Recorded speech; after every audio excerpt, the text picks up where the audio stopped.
1,000 more lies worse than that one, to see the look of relief that came into her face. She smiled adorably and said in her natural voice, "Alec, I tripped on that wolf's head, and I think my ankle is sprained. Please call Marie, and then go home." I did as she bade me, and left her there when the maid came in.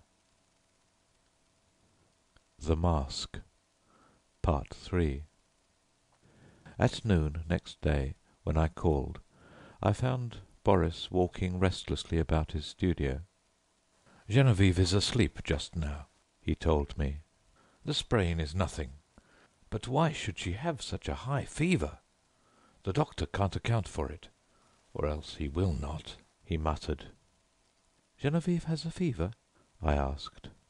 "I should say so, and has actually been a little light-headed at intervals all night. The idea! Gay little Genevieve, without a care in the world, and she keeps saying her heart's broken and she wants to die." My own heart stood still. Boris leaned against the door of his studio, looking down, his hands in his pockets, his kind, keen eyes clouded, a new line of trouble drawn over the mouth's good mark that made the smile. The maid had orders to summon him the instant Genevieve opened her eyes.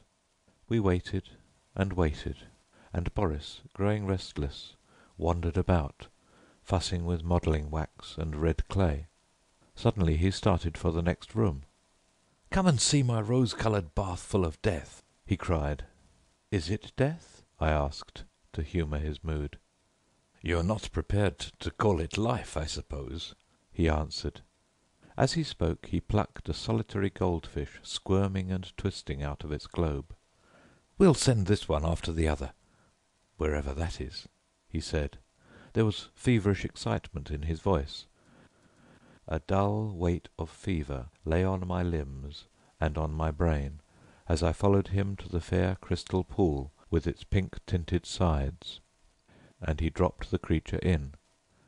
Falling, its scales flashed with a hot orange gleam in its angry twistings and contortions. The moment it struck the liquid it became rigid and sank heavily to the bottom. Then came the milky foam, the splendid hues radiating on the surface, and then the shaft of pure, serene light broke through from seemingly infinite depths. Boris plunged in his hand and drew out an exquisite marble thing, blue-veined, rose-tinted, and glistening with opalescent drops. "Child's play," he muttered, and looked wearily, longingly at me, as if I could answer such questions. But Jack Scott came in and entered into the game, as he called it, with ardour. Nothing would do but to try the experiment on the white rabbit then and there. I was willing that Boris should find distraction from his cares, but I hated to see the life go out of a warm, living creature, and I declined to be present. Picking up a book at random, I sat down in the studio to read. Alas! I had found The King in Yellow. After a few moments, which seemed ages, I was putting it away with a nervous shudder, when Boris and Jack came in bringing their marble rabbit. At the same time the bell rang above, and a cry came from the sick room. Boris was gone like a flash, and the next moment he called, "Jack, run for the doctor. Bring him back with you. Alec, come here." I went and stood at her door. A frightened maid came out in haste and ran away to fetch some remedy. Genevieve, sitting bolt upright with crimson cheeks and glittering eyes, babbled incessantly and resisted Boris's gentle restraint. He called me to help. At my first touch she sighed and sank back, closing her eyes, and then, as we still bent above her, she opened them again, looked straight into Boris's face, poor fever-crazed girl, and told her secret. At the same instant our 3 lives turned into new channels. The bond that held us so long together snapped forever, and a new bond was forged in its place, for she had spoken my name, and as the fever tortured her, her heart poured out its load of hidden sorrow. Amazed and dumb, I bowed my head while my face burned like a live coal, and the blood surged in my ears, stupefying me with its clamour. Incapable of movement, incapable of speech, I listened to her feverish words in an agony of shame and sorrow. I could not silence her. I could not look at Boris. Then I felt an arm upon my shoulder, and Boris turned a bloodless face to mine. "It is not your fault, Alec. Don't grieve so if she loves you." But he could not finish, and as the doctor stepped swiftly into the room, saying, "Ah, the fever," I seized Jack Scott and hurried him to the street, saying, "Boris would rather be alone." We crossed the street to our own apartments, and that night, seeing I was going to be ill too, he went for the doctor again.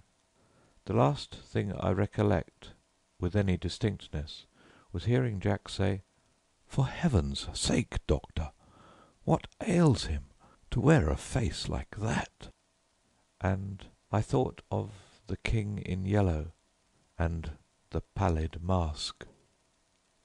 I was very ill, for the strain of 2 years which I had endured since that fatal May morning when Geneviève murmured, "I love you, but I think I love Boris best," told on me at last.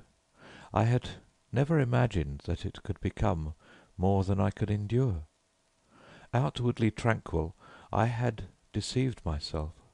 Although the inward battle raged night after night, and I, lying alone in my room, cursed myself for rebellious thoughts, unloyal to Boris and unworthy of Geneviève, the morning always brought relief, and I returned to Geneviève and to my dear Boris with a heart washed clean by the tempest of the night.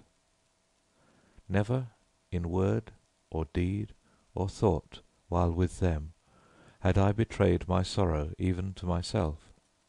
The mask of self-deception was no longer a mask for me, it was a part of me. Night lifted it, laying bare the stifled truth below, but there was no one to see except myself, and when the day broke, the mask fell back again of its own accord. These thoughts passed through my troubled mind as I lay sick, but they were hopelessly entangled with visions of white creatures, heavy as stone, crawling about in Boris's basin, of the wolf's head on the rug, foaming and snapping at Geneviève, who lay smiling beside it. I thought, too, of the King in Yellow, wrapped in the fantastic colours of his tattered mantle, and that bitter cry of Casilda, "Not upon us, O King, not upon us!" Feverishly I struggled to put it from me, but I saw the Lake of Hali, thin and blank, without a ripple or wind to stir it, and I saw the towers of Carcosa behind the moon, Aldebaran, the Hyades, Alar, Hastur glided through the cloud rifts which fluttered and flapped as they passed, like the scalloped tatters of the King in Yellow. Among all these, one sane thought persisted. It never wavered, no matter what else was going on in my disordered mind, that my chief reason for existing was to meet some requirement of Boris and Geneviève. What this obligation was, its nature, was never clear. Sometimes it seemed to be protection, sometimes support through a great crisis.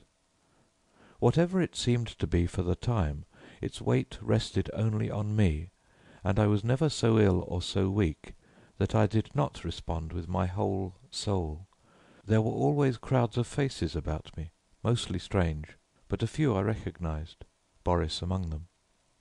Afterward They told me that this could not have been.